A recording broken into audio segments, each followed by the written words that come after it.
it's Heather Morrison. I'm a reporter for MassLive, and I am looking for some new barbecue in Western Mass. Today I am at Fletcher's in Longmeadow. They're not quite open yet, but they are about to open, so we get a sneak peek here inside. So we're gonna go take a look inside, and then we get to see their food.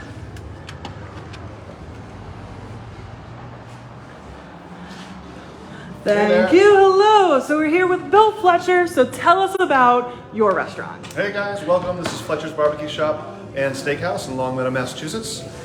We are just about ready to open. First week of May, we should be ready to go. Brand new build out. You take a look. This is the bar. We got 30 seats up front. I'm going to walk down this way. I'm really happy with how this turned out. We had an excellent bourbon list.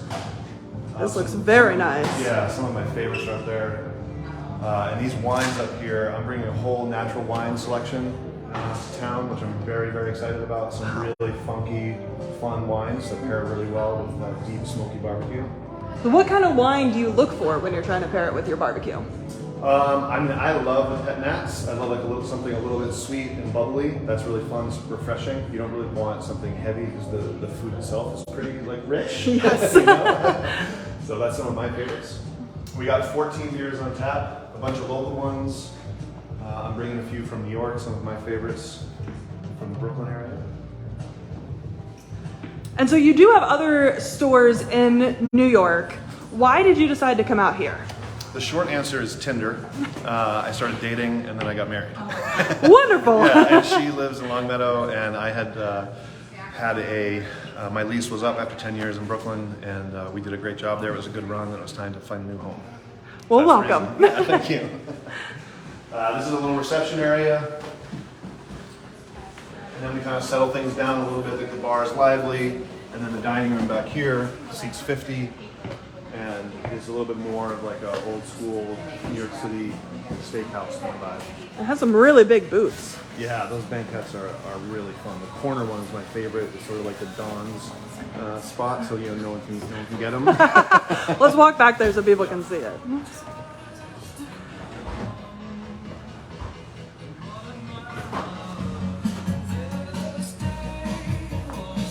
Yeah, this is great. The best spot. You just like sit back in that corner with your, with your loved ones and sort of see the whole dining room.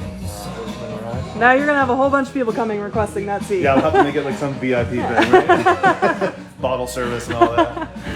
But now for what everyone really wants, which is the food. Yeah, let's come back to the kitchen.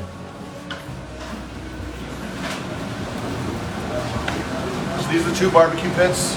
These are made for us in Texas. They weigh a ton each. This is the real deal barbecue. We use sugar maple and red oak. These are the woods that we use here. And this is a live firebox down here. So I can open that up for you. It'll be a little bit smoky. But so it's a legitimate fire going 365 days a year. There's always a fire going here at Fletcher's. Wow. And then all of that smoke aroma and heat comes up to the cooking chamber up here. It's gonna go a little slow so we don't get smoked out. And this is what we're cooking tonight. And I wish I could share the smell through Facebook Live because it's incredible. It's pretty special. So we got wings going up here. Down here I got 2 briskets. These guys still need a little more time to them. We got some ribs. Yeah, these are ready. These are absolutely gorgeous. Wow. St. Louis cut pork ribs. And then more ribs. Here's some whole chickens. These are just about ready to come out. And so all this can be ordered. I think the best way to order our barbecue is as a 2-meat or 3-meat platter. Where you pick your meats, you get coleslaw, dip beans, honeycomb bread.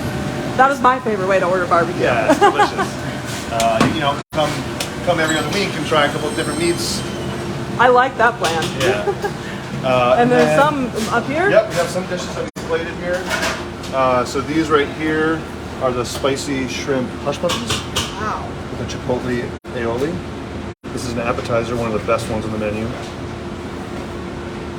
And My favorite here, these are the brisket fries. These look So amazing. these are waffle fries that we season with our barbecue spice, toss it, and then this is chopped brisket with our house-made red barbecue sauce on top. And what is special about your barbecue sauce? You know, when we for the first, I would say 4 years in Brooklyn, we made it by hand. And what was unique about it, it was a no-cook barbecue sauce, so you don't have to boil it. So everything was just fresh ingredients with an immersion blender, mixed it all together. And then we started getting it bottled for us, and now you can buy it, which is nice, at retail bottles, and we have these big gallon jugs of it. It's sweet. It's exactly what people think of when they think of a barbecue sauce. It's sweet, it's red, it's got a little spice to it, a little kick to it. And you call your barbecue Brooklyn barbecue, correct? That's correct. And I am a Kansas City native, Okay. so I need to know what makes this different. Exactly. So barbecue is religion to people. Like wherever you're, the only thing, the real barbecue to you is where you're from, you know? And so when we opened up a decade ago in Brooklyn, I wasn't going to try to recreate anybody else's barbecue because that's like your home, you know? Yeah. So we just set out to do our own thing. And in Brooklyn, you know, you're walking by an Indonesian place, a Vietnamese place, a Chinese place, a French place, a Jamaican place, a Puerto Rican place, so surrounded by all these flavors, and we were just sort of inspired by that, you know. So like a typical barbecue rub that you would season ribs and brisket with in Texas is going to be salt, pepper, cayenne. And I have 17 ingredients in our barbecue rub. So it's sweet, it's spicy, it's aromatic. We're just trying to do our own thing and have fun. How long did it take you to come up with this like right combination of the 17 ingredients? You have to make a ton of bad barbecue to make good barbecue. So it took a long time. You know, it took a very long time. And you know, our original pitmaster Matt Fisher he's really instrumental in getting us started. Really, really talented guy. He's still down in New York. He was with us for the first 5 years. But we're really, really excited to be up here and kind of like elevating what we were doing. We were like a joint down there, and I loved it. But here we got steaks on the menu. These are some of the most killer steaks you'll ever have. We hit them with smoke for about 15 minutes, and they come out raw. So we haven't cooked them, we just give them some smoke aroma. And then we charbroil them on this screaming hot salamander. It's like this nice crisp, but it's a really complex, minerally flavor. They're awesome. I'm like, bet you a face score would that you have never had a steak like this. All right, well, we have many people watching right now who need to come check that out and decide for themselves. This is a half rack of ribs. This is a rib platter with some cornbread, and it will come with coleslaw and pit beans. These things have been sitting out a little bit, they look a little bit dry, but I assure you they are tasty. We did take photos earlier, so you know, the Facebook Live's a little delayed. And every platter gets our house pickles that we pickle in-house daily, and pickled sugar and spice jalapenos as well. Awesome. So for people, you know, who are going to come next week for the first time, what would you suggest they order? The wings are special. I mean, come with like 4 or 6 people and order all the apps. The kitchen's gonna hate you, but that's like the way to do it. Get some pet nats, like get some sparkling wines. It's like a little bit out there, but it's really, really, really good. Like just trust me on it. And then get a barbecue platter. You know, like pick 2 meats, maybe throw on some collards, an extra side. But the menu is broad enough that you should really, you know, try to come here a couple times and pick and choose off the menu. That is great advice. So now that we've seen the food, I am going to give people who just joined a chance to see it again before we, you know, head out. So we'll head back here.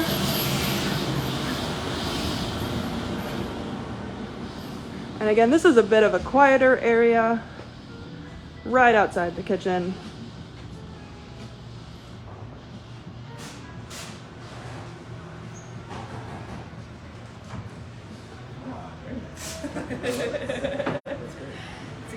You'll be able to see inside.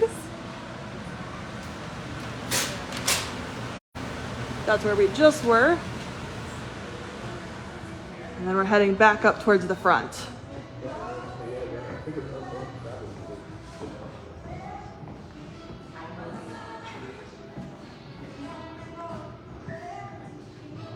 One last look here at the bar.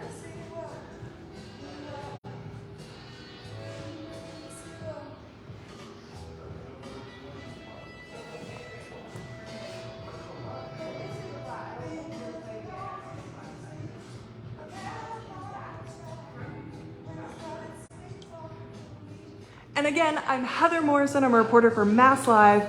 We already have a story on our site, so if you want more information, go check it out at masslive.com.